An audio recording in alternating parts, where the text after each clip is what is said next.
Welcome to this Northwestern Law and Technology Initiative program, ChatGPT, a revolution for legal AI. My name is Dan Linna. I'm a senior lecturer and the director of Law and Technology Initiatives at Northwestern Pritzker School of Law and McCormick School of Engineering. I'm recording the intro for a program that we did on January 10th, 2023. On our panel, we have Professor Chris Hammond in the Computer Science Department at McCormick School of Engineering, Irina Matvieva, who's the Chief of Data Science and AI at Reveal, and Professor John McGinnis, who's a professor at Northwestern Pritzker School of Law. Our Law and Technology Initiative is a partnership between Pritzker School of Law and the Department of Computer Science in McCormick School of Engineering, and we work very closely with external partners. So our vision is building law and technology community, sharing research and information, gathering feedback about practitioner needs, and helping move the field forward at the intersection of law and technology. Our activities include monthly meetings like this program, academic conferences, training workshops, research, and courses. These programs wouldn't be possible without the help of our student research assistants. And particularly for this program, Elise Wu, Julia Florentin, and David Scheckman did a lot of the work putting this program together. So today we're going to have mostly a moderated discussion with our panelists, and we also use Slido and had some in-person audience questions as well. So I'd invite you to enjoy the program. We had a couple of difficulties with the audio at the beginning, but we're going to jump right in with the panelist introductions. Thank you. I want to get rid of the slides, and what we're going to do here is let's get our panelists, first of all, to introduce themselves. I'd just like each of you to just tell us a little bit about your background, the work that you're doing, and your interest in this space. Irina, can you kick that off, please? Sure. Thank you so much. I am Irina Matvieva. I am, as Dan mentioned, Chief of Data Science and AI at Reveal. Reveal is a software company. We're based here in Chicago, and we're building a platform for e-discovery. And we are very proud that a lot of technologies in a lot of workflows in our platform are powered by AI. So, and I'm leading the data science team. So we are doing a lot of work in bringing in natural language processing, machine learning, and kind of like overall AI technologies into the platform. And I have been doing it for almost 10 years now. I started when this company was just a startup in a room. And I've been building out the software, the team. I'm very proud of our team as well. And yeah, and we have a lot of very interesting and we believe cutting edge technologies in our space that we offer. And I am also an adjunct professor at IIT. I am teaching data mining courses, and I have been doing that for almost 10 years as well. I'm staying in touch with academia. I am leading some research work at our team, and also still engaged in the community, organizing workshops and doing some other activities as well. So that's me. Thank you. I'm very excited to be here. Thank you. Yeah, and you've been here a few times, Irina. You've spoken to several of our classes. We really appreciate your engagement with our students and our community. John. I do a lot of different kinds of work at the law school. Most of my work is in fields very far from this. The theory of originalism is what I mostly work on. But when around 20 years ago, I read a book called The Singularity is Near, which argued that the most important fact of our time was the relentless increase in computational power. And I thought that would have pretty important implications for law and legal practice, and thought I should start thinking about that.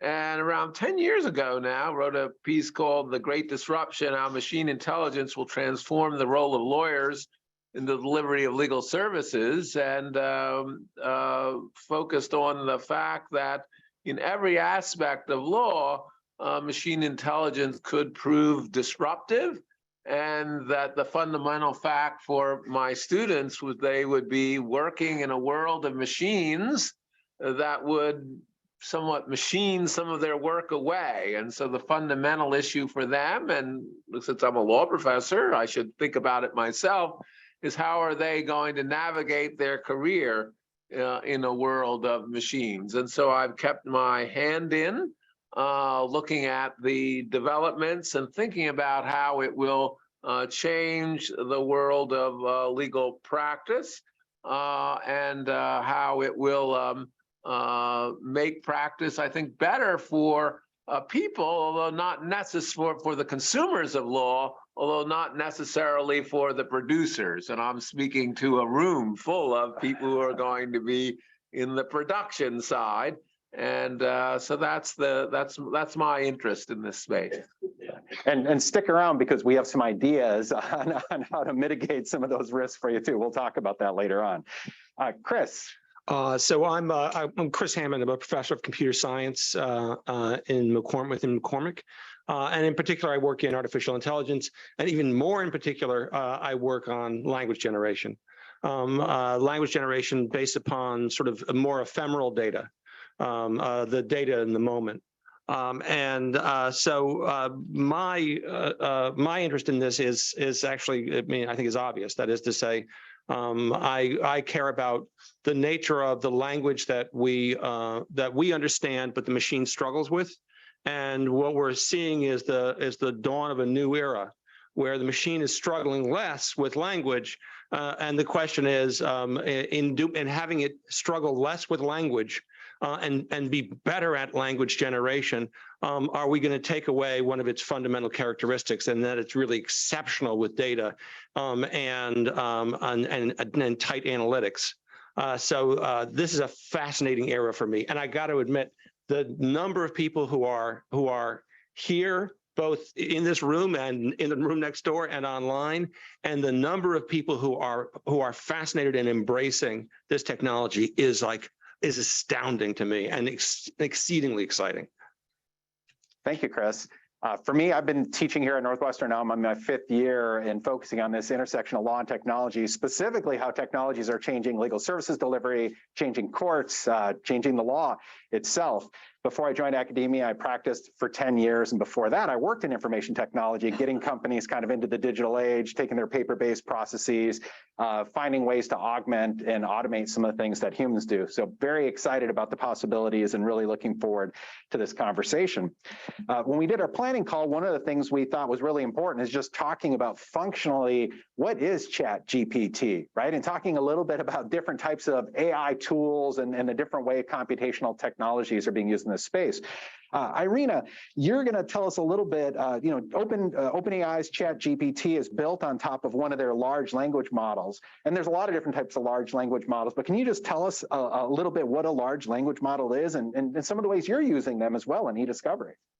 Of course. So I will keep it at a high level. So the large language models are like models who, like you can say, understand how the language works, right? So like we all are, say, English speakers, we understand how to speak language, how to say certain sentences correctly, right? So and if you look it up, you will probably see a lot of examples comparing it to autocomplete in your text messages or like in your search engines, but that goes far beyond that. It's like an amazing technology with a very complex underlying model. That model was trained on a lot of data. It was about, I think, 500 million gigabytes of data, which means it has seen a lot of ways people discuss different things. So it does know a lot of the weather, like physics and financial stuff. And so it can generate, therefore, text for different topics. And it can do it really, really well. If you go a little bit under the hood, you can see that those languages were trained to predict, say, the next word in a sentence, right? And it gives them this generative ability. Now they can generate not only words, but of course the whole sentences and paragraphs. And they can do it really, really well. They can do it for different, like from poetry to writing code, which actually can also function if it's something relatively simple. So that is what I would say, like a language model. It's an understanding of text. And at least for me, how I see, like, say, in being an English speaker, you still may not be specialized in anything in particular, right? So here in this room, we are specialized in the legal area.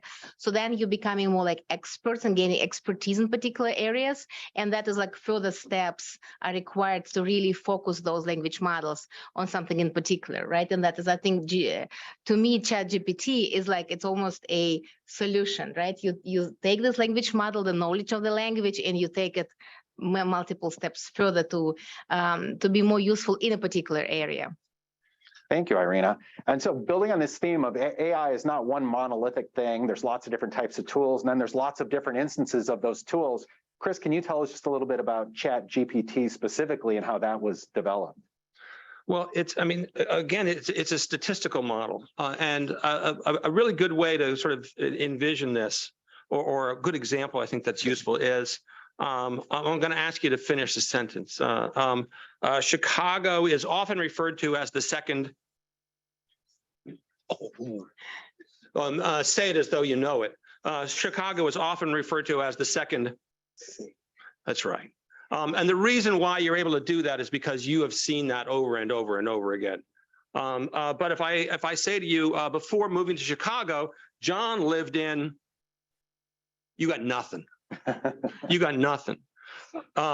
Maybe, but it took you a while. And the notion here is that what you can do by building up on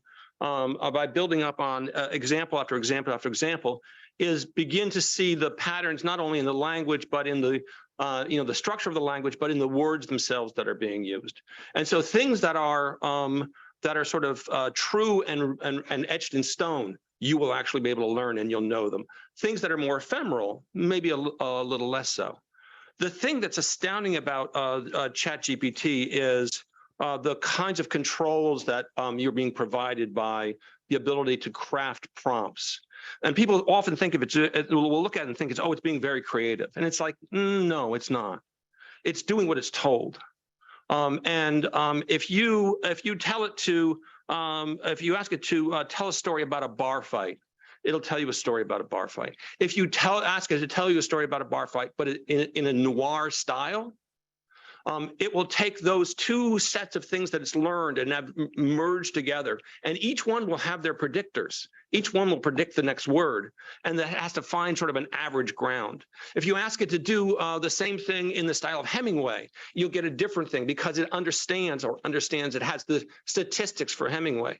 And so all those nice little statistical learnings that it has can be brought together and merged. The other thing is that you can ask it to, you can set its dare I say it, the word is temperature.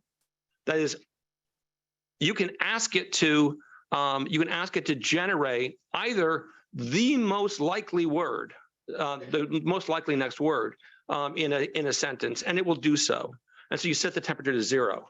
As you set the temperature higher and higher, it will get more and more less likely words. It'll still be likely, but it'll actually add variability. And this means that you can have control over not only what it says from a stylistic point of view, Hemingway, but you can control how variable it is from prompt to prompt to prompt. The power here is in its ability to process those prompts and to remember. And remember means use as input for the next thing, the things that it has said before and the things you've asked it to do. And so you can actually ask the follow-up question. If you have give me a bar fight in the style of Hemingway, and you get a description, and you say, was anyone arrested? At this point, it knows what it's already said to you. It knows what it was responding to, and it actually will follow on using that as the context for the next thing it writes. And so there's the use of context here, and that's the most important thing in language generation. The use of context here has been amplified in the ChatGPT model. Thanks, Chris. John, you told us a little bit about some of the research you've done in this space. You've been doing research for a while. Can you just tell us a little bit about your expectations and how you think computational technologies are going to affect legal services and law? Well, in general, I think they will make it easier and less expensive for lawyers to deliver legal services. I don't think they're going to, at least in the foreseeable future, make lawyers obsolete, but they will be very important helpmates and reduce costs and improve the accuracy of law. I think we already see that in some areas. I know Irina could talk much more about it than I can, but e-discovery has been a very important area. I began my legal career, was put in an office and was terrible at looking through documents and needed a lot of coffee.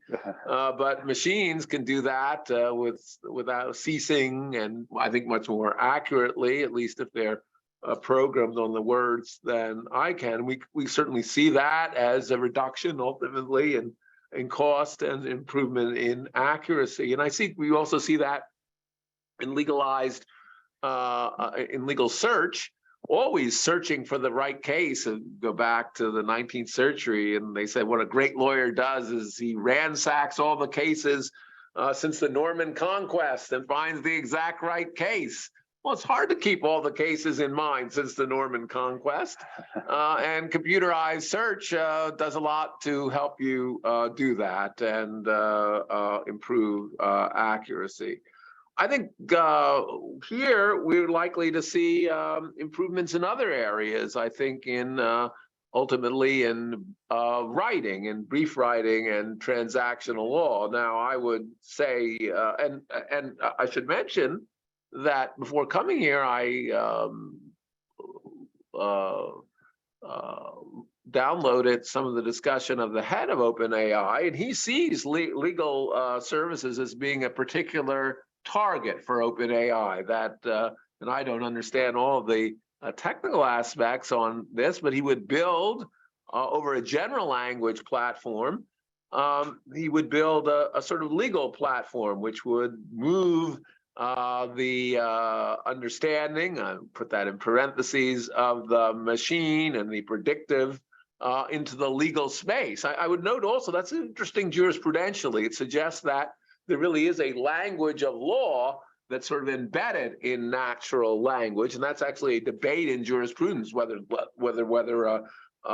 we talk about in law is simply ordinary words, or is it actually sort of tweaked and really is a kind of specialized language, which you sort of learn here, how to talk like a lawyer in classes, and that actually suggests, I think it is, and I think we'll see that being used in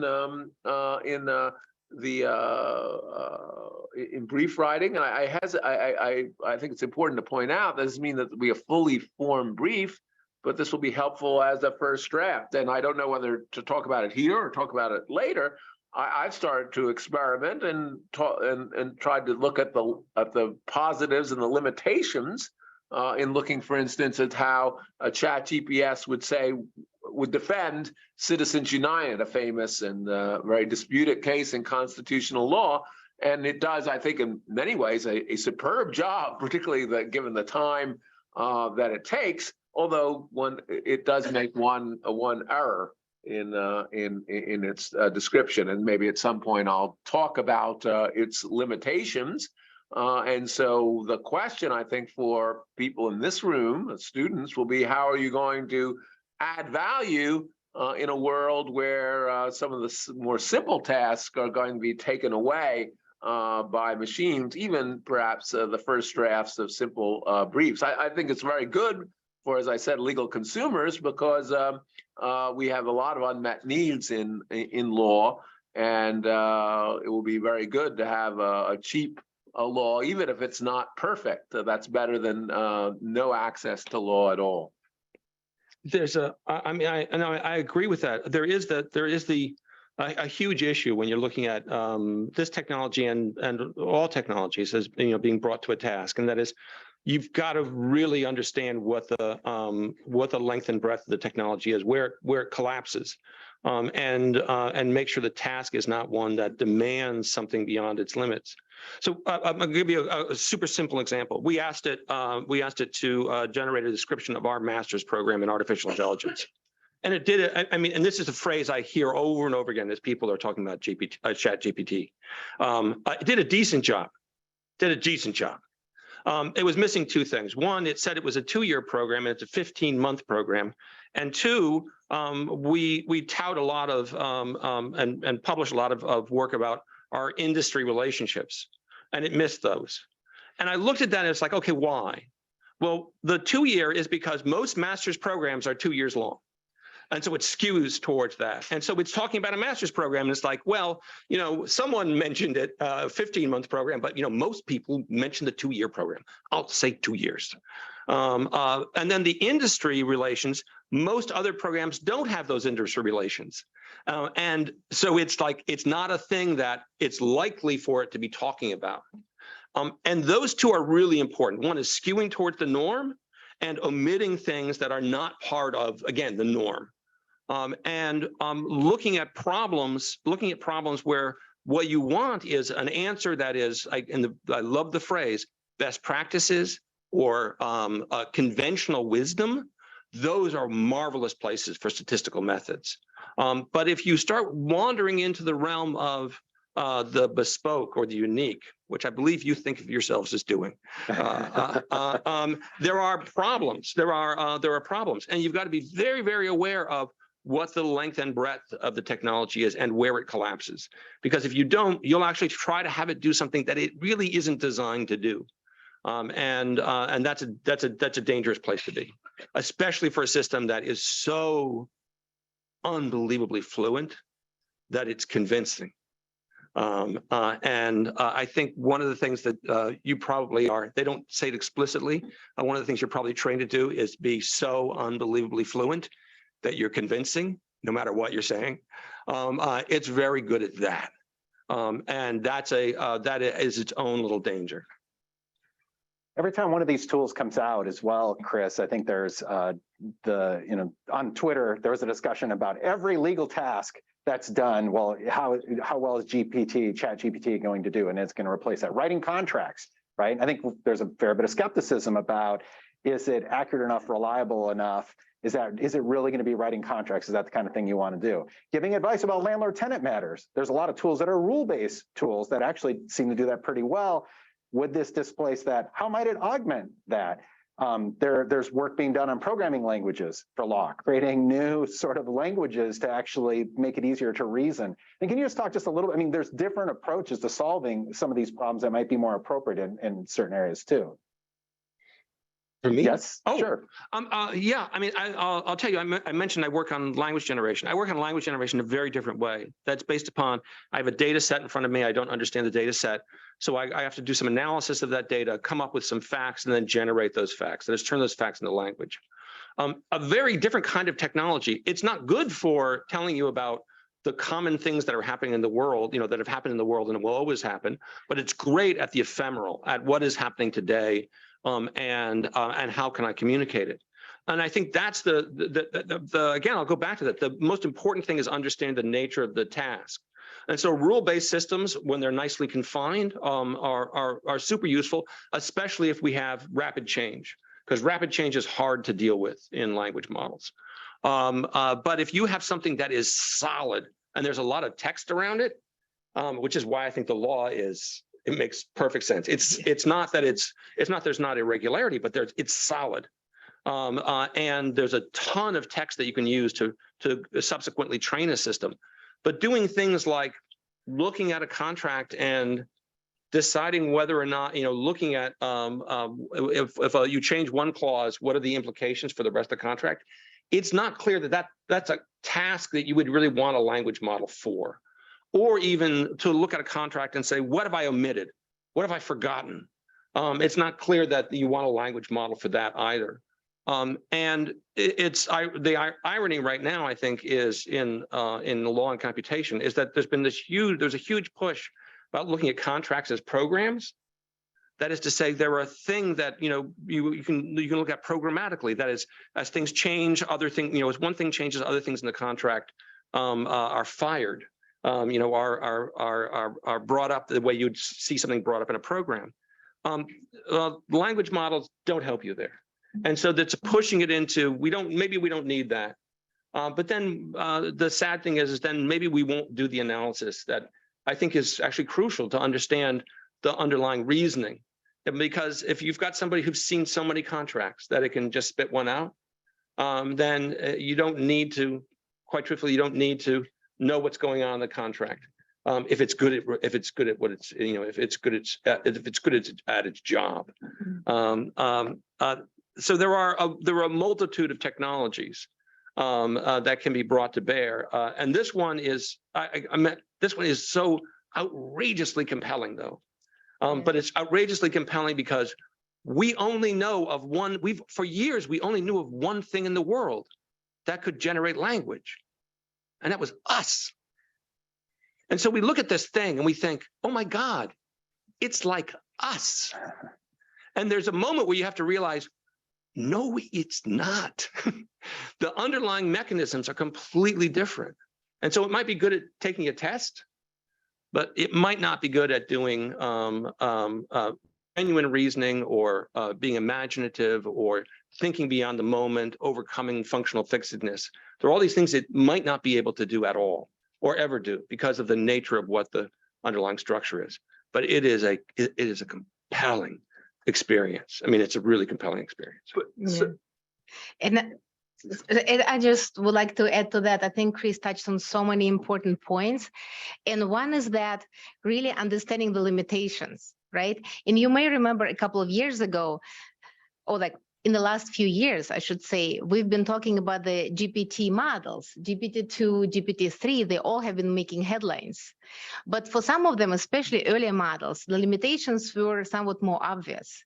Now, I think with ChatGPT, the researchers worked on removing some of the obvious limitations. What does that mean? So as Chris is like we all are mentioning, these are statistical models. So then they really see what's in the data and reproduce essentially the language that they observe. Which means if they see a lot of racial, biased, obscene, toxic language, they will reproduce that. Right? If they see something which is factually incorrect, they can also reproduce that because they do no fact checking essentially. And then I think what is an interesting, for me, an exciting thing about ChatGPT is the approach to training the model is that the researchers took the underlying language model, but then also trained it further with human inputs, a lot of human involvement and reinforcement learning with human involvement to kind of train it to be more a dialogue-based system, to really, and I like the word, it's called align it more with human expectations. And that's very important. And that's what makes it so much more believable. And that's why we don't see the limitations right away in many ways. And that's why I think we need to be aware of the limitations even more. And even in my work, we recommend that AI-based systems, like whatever technology we offer, it should augment the workflows where humans are in the end making decisions, right? So AI is great in prioritizing the data, and maybe in the case of ChatGPT, creating the first draft of something, right? So that is where we really see a lot of power, reducing some of the maybe mundane and kind of simple time you would spend on mundane and simple tasks, but definitely the kind of the last mile, like making a decision or being creative, or maybe tuning and really bringing out what's so very specific and what's so special about the Northwestern Master's program, right? And then you would need kind of that human input, which would, like I would say, as I mentioned, do the last step. And I would like to make sure that we are kind of highlighting that, because it's very exciting, but also the limitations are still there. And the more powerful technology is, the more like the more usage it gets, of course, then the bigger are the consequences. And we need to be very mindful. And I think there's a lot of conversations about using technology in a responsible way, in an ethical way. And I think obviously this technology invites a lot of conversation about that as well. So I certainly think this is largely going to be used as inputs, as Irina suggests. Of course, that can still have tremendous effects, because a lot of writing briefs, at least in certain circumstances, is quite routine. Not every case is an edge case. And that's important in reducing costs. So this is going to be, at least at first, and then I want to ask about, well, what is it going to be like in 5-10 years? Because that's always a question with computation. At least at first, this is surely going to be a collaborative tool with humans, just as LexisNexis is in searching for the right precedent. But it's going to be a lot less costly than the very expensive talent we have in this room. And that makes a lot of difference to people. And once we also emphasize the focus on, well, we can add creativity, that may suggest also areas of law that are going to be more or less affected by this. In other words, law that is extremely stable over time might well be captured, I think, more quickly by machines like this, as opposed to law that's always changing, that's very fuzzy around the edges, where it's much harder to predict. And I think one can think about law along a range like that. Some law is extremely decided. But then I just like to, and I don't know if this is an appropriate time to ask about, well, we talk about limits. Of course, my experience of computation is we begin with a computer program, something like chess, seeming quite limited. And then it seems in the end enormously creative. Now, that may not be the case here. But the question, I guess, is, and I'd like to hear the panelists on this. So what are we going to see from something like ChatGPT in 5 years? And I guess I would put it in two ways. One, just with respect to the technology of ChatGPT, and then the interesting question of, can you use this technology and interlink it with other computational technologies? Because of course, that's in some sense, the limits are the fact that as compared to humans, we have these predictive powers of what words are going to be. We have a lot of other powers too. And can one think that we're going to see a kind of synergy between this and some other things that are going on in AI? Because for students, at least, I think, they're just beginning their careers. And the question isn't only where ChatGPT is now, but where it's going to be in 5 years, where it's going to be in 10 years. I'd like to know that if I were planning my career. I mean, that's a good question. I can't tell you 5 years, but I think one of the things that's striking is that because of the role of the prompt, we're probably going to see a new job arise over the next 3 months, and it will last for a while, and that is prompt engineer. Yeah. That is someone who understands enough about a domain that they know how to engineer the appropriate prompts to actually guide the system in the right direction. But the thing that's great is that just as in search it was you type in a term, you get something back, and the engines would track what you clicked on, and that would be used, or whether or not you changed your query, and that would be used to learn more about how things should be indexed. And if what you do is end up tracking prompts and how they're changed, then you can end up learning how to do your own prompt engineering and have the system actually be better and better and understand what you mean when you ask certain kinds of questions. And so I think we're going to see expertise in prompt engineering rise, and then that will become the prompts will become the learning driver for next generation.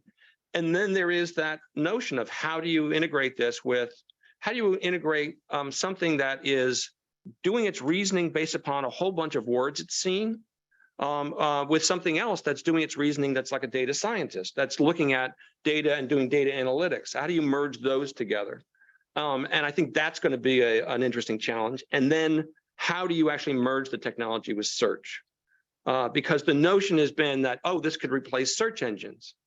But the beauty of a search engine is you get to see the source. You don't get to see the source here, and you can't see the source. It's just not feasible. And the issue is going to be, once I've told you something, can I give you the citations? Can I tell you why I've just told you something? And that will be marvelous, because then we can actually do a better job of evaluating things. Because when the web showed up, I don't remember none of you remember when the web showed up. When the web showed up, there was this terrifying moment. It's like, well, all this information and people won't be able to judge it. And it's like, that's right. We have to develop a new skill. And that's how to evaluate the things that are coming at us that are online. And to a great extent, we've developed that skill. And now there's a second skill that we have to actually, or another skill we have to develop for things like this, and that is, how do you evaluate the output of a thing that's just telling you what it thinks it knows? How do you make further inquiries? How do you actually test it against what you know to make sure it's telling you the right things? And those are a set of skills that are going to grow. But 5 years from now, 5 years from now, it's not good at writing code yet. Thank God. But it's really going to be good at, oh, I'm sorry. Irina, I think we can learn something from e-discovery as well, too, because when the e-discovery tools first came out, well, first of all, there's a lot of lawyer resistance, like we can't trust these things, we can't use these things. There was a lot of work done to validate and show they did better than human review. Initially, it was just automating the things we regularly did, sorting into relevant, not relevant, but now there are more and more usages as the technology is getting better. I mean, so maybe there's something to learn from the evolution of how e-discovery tools are being used. I agree. I think so too. So in the e-discovery world, that's right. So I think the evolution in the last couple of decades has been that, well, the technology, what does the technology do, and can we trust the results?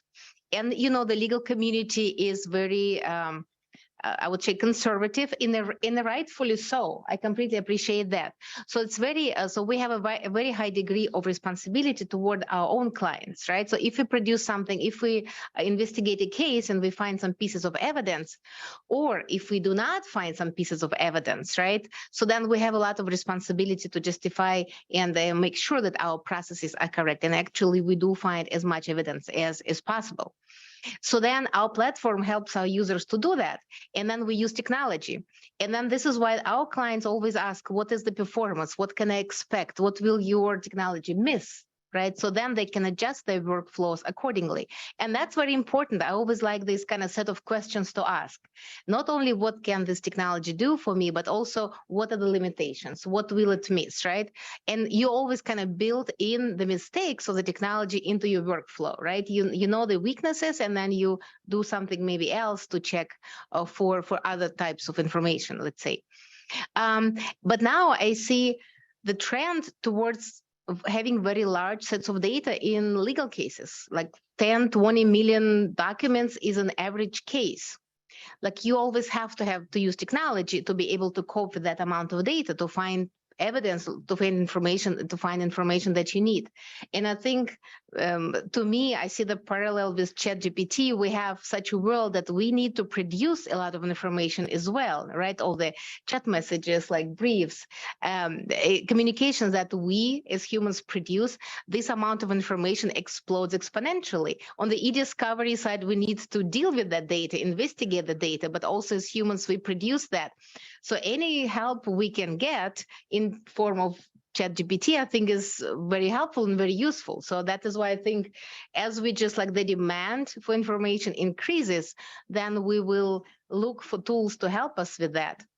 And I think from my perspective, in the next 5 to 10 years, I think we will see a lot of tools based on ChatGPT technology, but which are specialized in certain areas. Like a year ago, they in OpenAI released Instruction GPT. Now we have ChatGPT. So these are more focused on certain sub areas, and the ChatGPT in particular was trained with dialogue inputs, like human beings produce dialogue. So that model was trained more on the actual type of output that the humans would expect from a chatbot.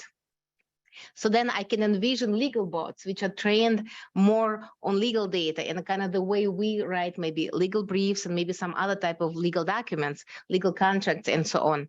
And I think that kind of push for aligning kind of how the way the researchers push for that is that as a user, you have certain expectations, right? If it's a chat bot, it should have like a conversational dialogue with you. If it is like a legal bot, it maybe should provide legal advice to you in a more formal way. So then you have certain expectations, and then we will see hopefully a lot of different ways align different models which are aligned with different types of expectations. So that would be, I think, very exciting. And I think I see emerging research in the areas of making these models truthful, like honest, and it is a very difficult task because they don't have like inbuilt fact checking. As Chris was mentioning, it may not know the actual answers to certain factual questions, but at least there is an emerging research and interest. And I think down the line, we will see some maybe systems which combine the amazing power of text generation with certain guardrails and checking for facts so that we can actually trust the output. Well, we had High two more degree. questions that I think we wanted to try to get through before we go to questions. So one of the, John, what does this mean for law students and junior lawyers? And then also relatedly, how does education need to change in light of these tools? Well, let me talk first about what lawyers, legal students should be thinking about. And I think it, to me, just reinforces a general fact about legal technology, about the advice that I would give, given the rise of machine learning. So what are the possible routes in this new world? Well, the simplest route, which I begin with always, is simply be a superstar. If you are a superstar, you're going to be adding value, really high value transactions. You're always, for the foreseeable future, there are going to be limits to creativity, and the advantage, of course, in high value transactions of even a little creativity are very great. So that's the first advice. We all think we're superstars though, John. So advice. It's not such comforting advice, right? Because of course that's not necessarily easy to do. But I think there are other things that one can think about, I think, in the long term. One is, I think law that is more likely to change and that is in flux is better than in law that is extremely stable. So law that administrative law that changes with one administration to another is a good area. Maybe trust and estates law, where the idea of trusts and estates has been extremely conservative over hundreds of years, is not such a good area of law to be in. I think already we see that as being somewhat machined away. And then think also about, and this really goes against the way I thought of law when I was a law student. I thought really what hard law was being really brilliant at doctrine and just being able to state it very quickly. But the softer ideas, negotiation, obviously the ability to get up and argue in court, those are skills that I think machines are not going to take over. Now, to be sure, one other area that not ChatGPT that I think is going on, predictive analytics, is we're being better at valuing cases. And of course, most of the disputes in court come when people disagree about the value of cases. And if you can converge on the value of cases, there'll be less time to there'll be less reason to take things to court, or at least take them to court for a long time, or at least pay the very high costs of going in and having a trial on things. So I don't want to overestimate that that's a panacea, the oral expression, but oral negotiation, the ideas of emotion are extremely important in legal practice, of getting clients to do not only what is right to do, but how to persuade them to do what is right to do. Those are extremely important aspects of legal practice that I do not see as being machined away. With respect to legal education, I know there's the division of opinion here. While I'm not in favor of allowing people to take ChatGPT into exams, I think that it's very important to think about integrating, as soon as technology becomes available, that into every other aspect, so long as it's transparent. So in other words, by the time you're at least in your third year, you should be able to be using the best kinds of legal tools to make your papers, your briefs better and better, because that's what you're going to do in legal practice. It's very silly, I think, to force people, at least towards the end of their legal education, to live as in a world which doesn't exist in the real world, because we are a professional school. That doesn't mean necessarily at the beginning you might want to ask people to write a brief without any regard to ChatGPT and what it may become in 3 years. to get some of their own tools. But I think ultimately we really want to think about integrating that. One other point I would say is that another area of law that I think is useful to specialize in is the law of technology, because that's an excellent example of something that's changing all the time. And so you could be, I teach a seminar on cryptocurrency. Those kinds of areas are very new, and your older partners will know nothing about them. And so you can shine in that way. So there are, I think, some ways of navigating this world, but I do think it's something that people should be very conscious of in taking courses and thinking about their legal career, because I think the important point is this is not going to stand still. ChatGPT is going to be better in 5 years, and there are going to be new things coming down the pike that I dare say we can't imagine today that are going to have huge influences on legal practice. And so one should think generally about how technology affects legal practices. And so those are some, at least, rules of thumb that I would give. And I have to admit, I disagree with you on almost every point. Oh, that'll make for an interesting conversation. Okay. I would say, especially the sort of the focusing on the language and the argument. For me, language is instrumental. It's instrumental to communicate. It's instrumental in the communication of ideas. The entire language model, the family of language models, they're all about improving the language, getting the language better and better. But what they're not as good at, and it hasn't been as much of the focus, although it is now, is the notion of how you control them, how you steer them. And I would say, if you're thinking about your future, spend a moment to introspect about when you are writing something, what are the goals associated with what you're writing? And learn to communicate at the level of the goals that you're trying to achieve, because that is going to be the language that you're going to use to control these systems. One of the more interesting things is that if you give a prompt, or even have the system write its own outline, it'll do a better job. But an outline is an articulation of the goals of the structure of the argument. And if you think about things at the level of the arguments that you want to make, the goals that you're trying to achieve in documents, and think and realize that you can control a language generator based upon that, and consider the language itself to be totally instrumental, because the language will get it better and better and better, and more compelling. And in fact, you can ask it to be more compelling. And the notion of living on that side because it feels human, I think is not as powerful for me as living on the side of what is the reasoning, what are the goals, what are you trying to achieve, and then how you can articulate that to systems, because you will become legal in some ways, legal programmers. You will be programming these systems through your prompts and your articulation of what you want. And that will be, I think that will be a powerful place to be. And I'm not kidding when I say I think the prompt engineering is going to show up as a job. It'll be a job title. I'm a prompt engineer in medicine. I'm a prompt engineer in law. I'm a prompt engineer in marketing.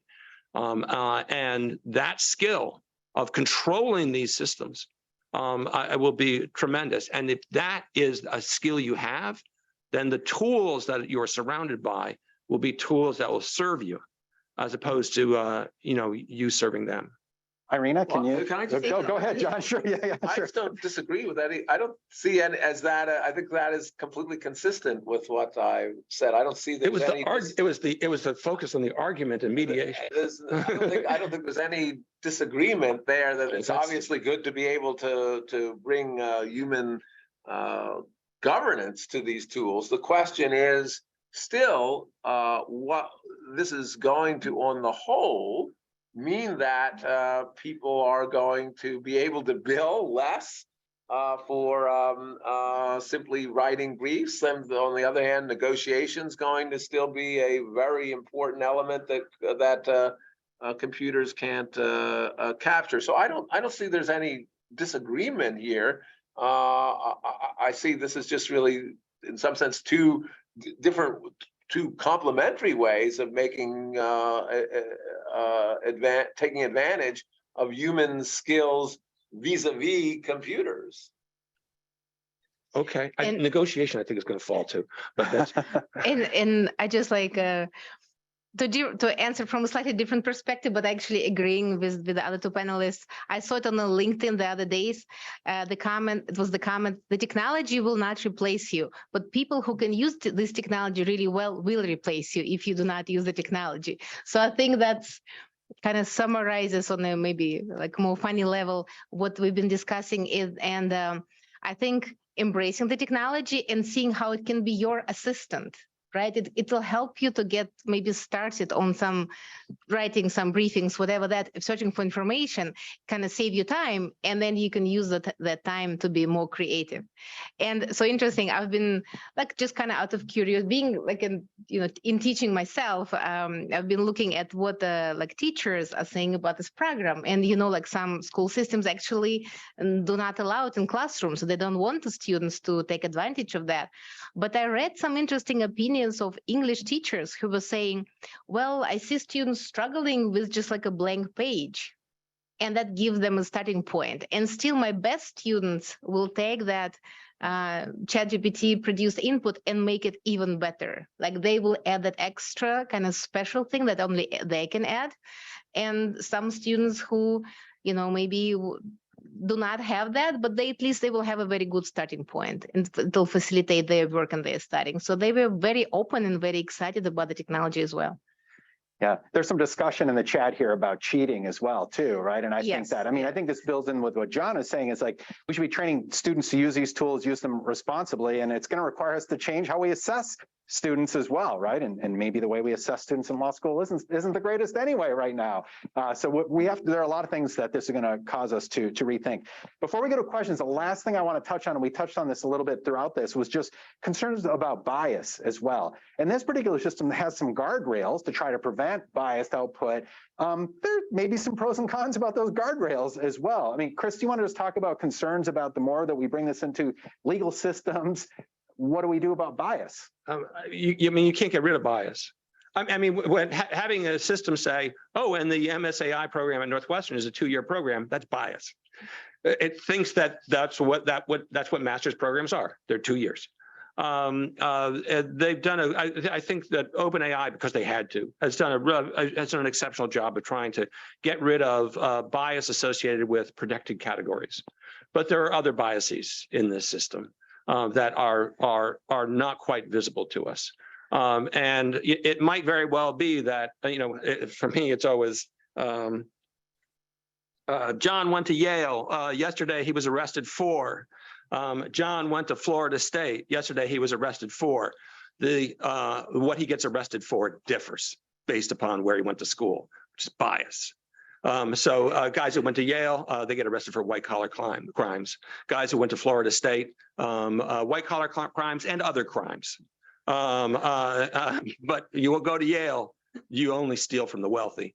So there are these biases in there, and I think part of the issue is, again, trying to learn as you work with systems how to craft the right kinds of queries so that you can remove the bias and actually make a point of having the ability to say, I want you to, I'm going to give you a set of I'm going to give you an example. I want you to tell me how you're going to decide on it. By the way, here are characteristics I definitely do not want to participate in your decision making. And actually understand that trying to impose control on a system is probably something that we're going to have to be looking at and working on. Well, that's a complicated question, though, of course, Sure. Because of course it's quis custodes, who's going to make determinations about the bias can themselves be somewhat biased, right? So that we've already, of course, seen that debate about Twitter and all these other, who monitors the monitors, those kinds of questions, I think are very complicated political questions. Not even, so I'm saying there's not technical questions, they're deeply political questions of what is the content of bias, who should be making those determinations, and how transparent we want to be about what the guardrails are. All of those, I think, are enormously important legal questions that come out from this. Oh, and the fact that these systems are biased are because, I mean, it's, people are like, oh, we should have a human in the loop. These systems are quintessential human in the loop. There are millions of humans in the loop because these systems are built on what we've said. And so the bias that exists within them is the bias that we believe as a whole, as a collective. And it's not clear. It's not clear how you actually even think about removing bias that ends up being substantial in terms of impact on human life. There's biases that I don't care about. But if it turns out that, I'm sorry, if it turns out that there's a judge who doesn't like people with beards, I mean, then I want to know about that and I want to be able to tease that out. But otherwise, you know, it ends up being less important in a lot of instances. Well, so we want to get But to the questions, but Irina, I want to give you a chance to talk a little bit about this I topic. just make a comment. So I think, at least from my perspective, I see the silver lining is that now we are debating these issues. We talk about using the AI technologies responsibly. We talk about bias and ethical implications. And I think, like, for all of you, maybe a recommendation, have like a list of questions to ask, right? If you use technology, and be mindful about that. So I think that if we know the systems can be biased and the output can be biased, well, we can correct it, right? So we make the final determination of what we're using as our output. So then we can correct it, but then we also can apply the same questions and the same considerations to ourselves, right? Because then maybe we also have certain implicit biases and so on. So I think just even the fact that opens up these discussions, it gives me hope that we will eventually figure out how to do it in a responsible way. All right, so we've got about a dozen or more questions here on Slido. Let's try to get through some of these, and they're upvoted, so I'll just take the highest ones that had the most upvotes. Can ChatGPT be trained using specific data, for example, court data, to deliver answers to questions about a particular topic, for example, court information, that are more accurate, reliable, and relevant than they would be from the general data that it's currently trained on? Chris, you want to? Yes, I mean the structure of language models in general is that you pre-train a model, which is say you give it a lot of documents, and it learns about sort of the cadence and dynamics of those documents, and can answer questions and respond based upon that. But then once it's got that in place, you can, and this is something that John brought up, you do further training. And you train on specific documents from specific areas that they may have seen before, but it's been intermixed with everything else. And it starts giving answers and responding based upon those documents without losing its language skills. And so yes, I mean, it is certainly going to be the case that we're going to have legal ChatGPT, we're going to have medical ChatGPT, we've got business ChatGPT, we'll have relationship ChatGPT. For sure. I mean, it's like we will do follow-up training based upon the information we want to give, and we will be able to. And this is the thing that OpenAI is doing, is capturing prompts and changes to prompts. To do a better job based upon seeing what the dynamic of the prompting ends up being. So you can get sort of closer to specificity. So John, I've got a question I wanted to ask you about using these technologies in court. So if you haven't heard of this company, Do Not Pay, Josh Broder founded this company. He says that he's got someone who's going to use their AirPods. They're going to go to a traffic court next week, and they're going to argue exactly what the ChatGPT tells them to argue. He on Twitter offered $1 million for anyone who has a case pending before the Supreme Court, that if they'll also take their AirPods and argue to the Supreme Court exactly what ChatGPT tells them to argue, that he'll give them $1 million. Now he's doing this a little bit to get publicity. I like Josh. He's doing some really good things. I've seen lawyers treat him very poorly, and there's a lot of pushback to it. So we need 100 more Do Not Pays out there doing work like that. But John, what are the obstacles to, and then the issues with potentially taking ChatGPT to be your, to stand up and make the arguments at the Supreme Court, much less any court? Well, I think it would depend on the court rules. And my own view would be if it's helpful to people, they should be able to use it. I mean, I think it may be potentially more helpful to people with very little legal training. Again, I think a good example is going into court and challenging a ticket. you don't want to, it'd be very expensive to hire a lawyer for there. Yeah. So that makes a lot of sense in that context. And as I understand, and I don't know whether it's his firm, there are people using ChatGPT to generate consumer complaints and things of that sort that are very low value matters. Now, of course, there are concerns about even that. Maybe they're just going to flood people with a lot of frivolous complaints. And so there are concerns that the legal system would have to deal with.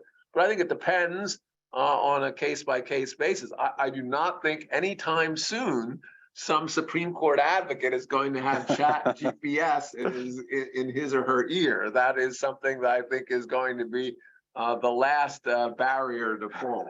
Okay, Irina, we've got a question here about what are the key requirements for meaningful explainability and transparency for language models such as ChatGPT? Well, that's a very important, but also a very complex question. As we've been discussing, these are such complex models. It's somewhat challenging to have the full transparency and explainability. And transparency, explainability is that when the model can explain to you how it arrived at a certain decision or a certain output that it generated, right? But then because of the complexities, it's really difficult to trace it exactly. I know there's a lot of work in the academic community and in industry research. There's a lot of work on the explainability of large language models, deep learning models in general, but I think that's one of the challenges we will see. But definitely, I think we discussed it multiple times, kind of fact checking and making sure that the output that you see is actually correct is a very important piece. And I think explainability is definitely will play an important role here. Chris, a question here. Why would a lawyer bother generating a stochastic contract using OpenAI when they could just use the vetted precedent?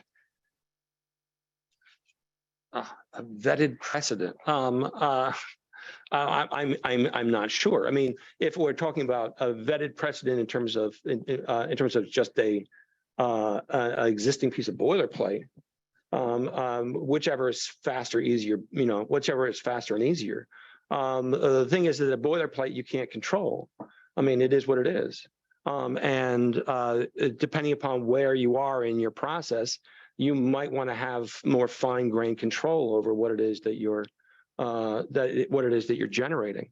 So it's hard to say. I mean, and stochastic, the way you said stochastic, as though it's pejorative, simply because it's statistical in nature does not mean it doesn't take anything away from it.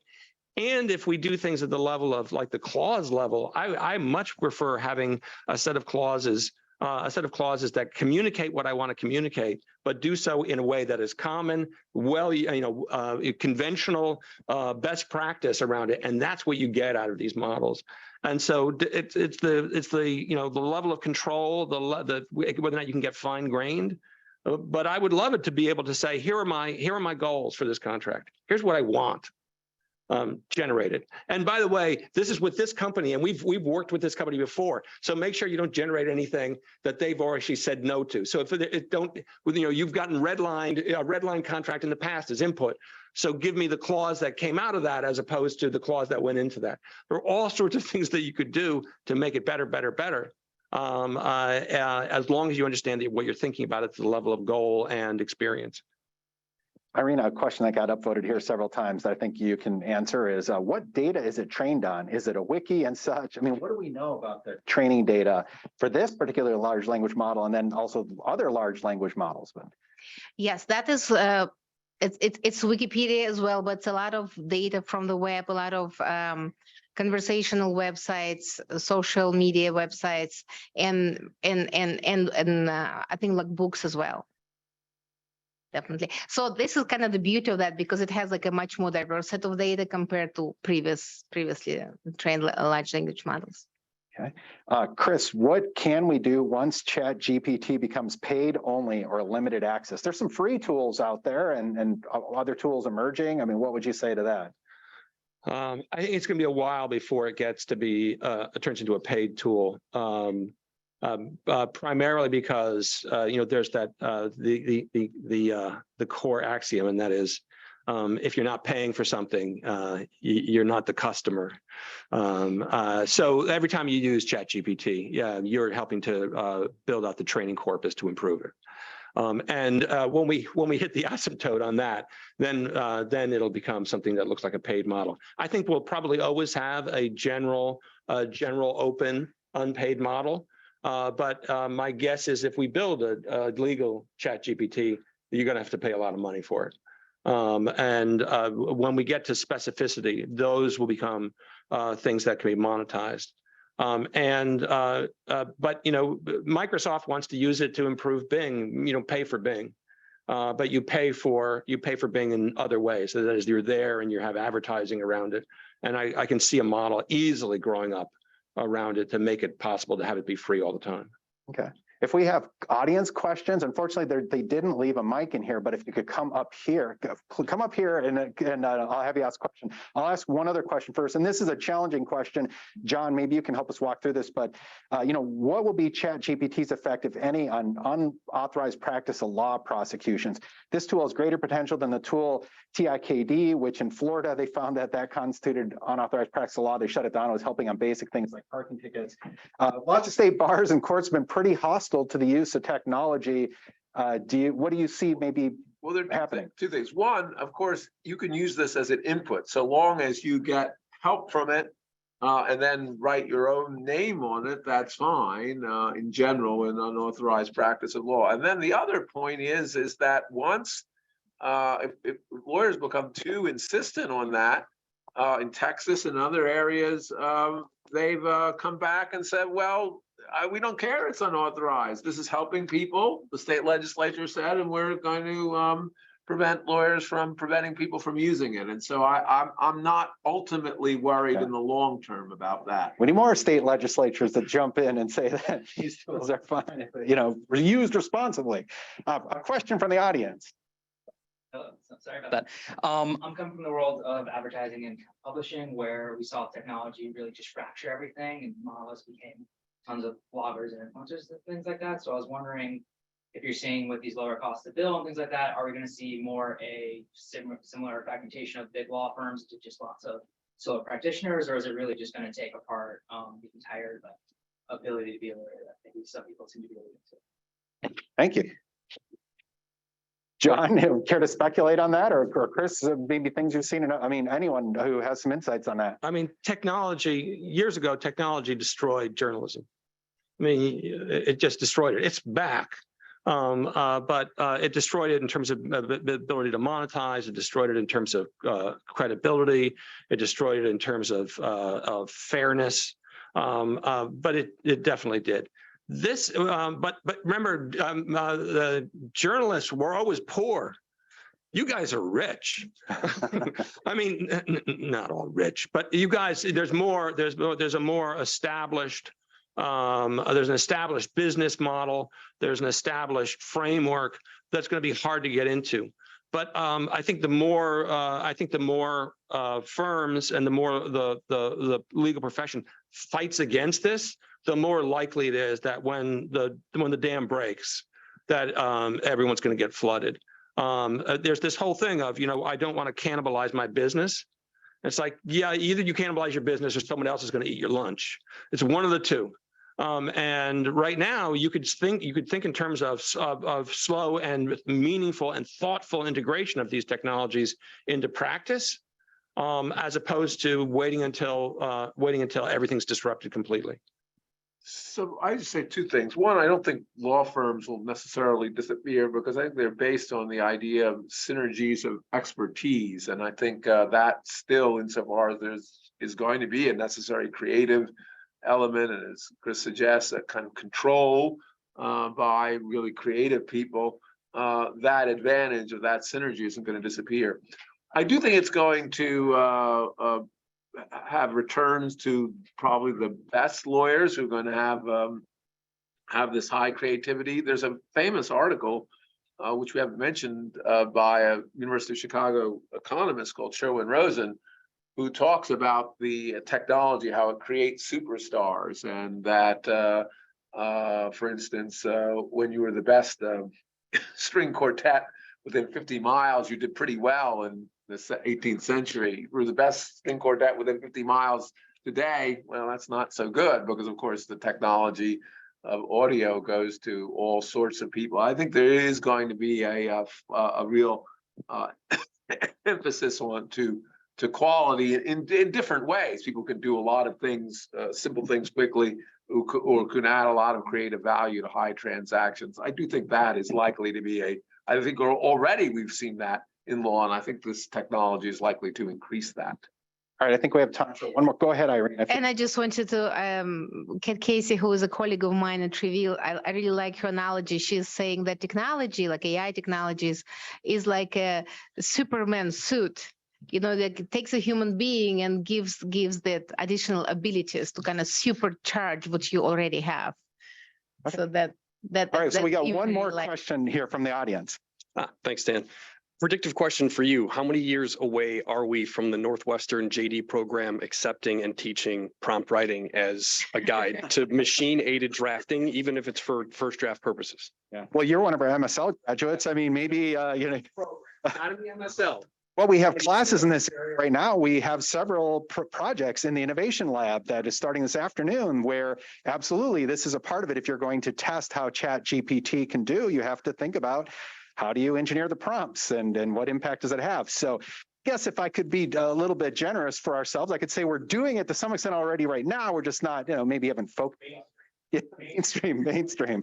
Okay, well, thank you so much, Irina, John, and Chris. That was a really great conversation. Thank you so much for everyone in the audience for coming out, and thank you for everyone on Zoom. Thank you. We look forward to you joining us next month.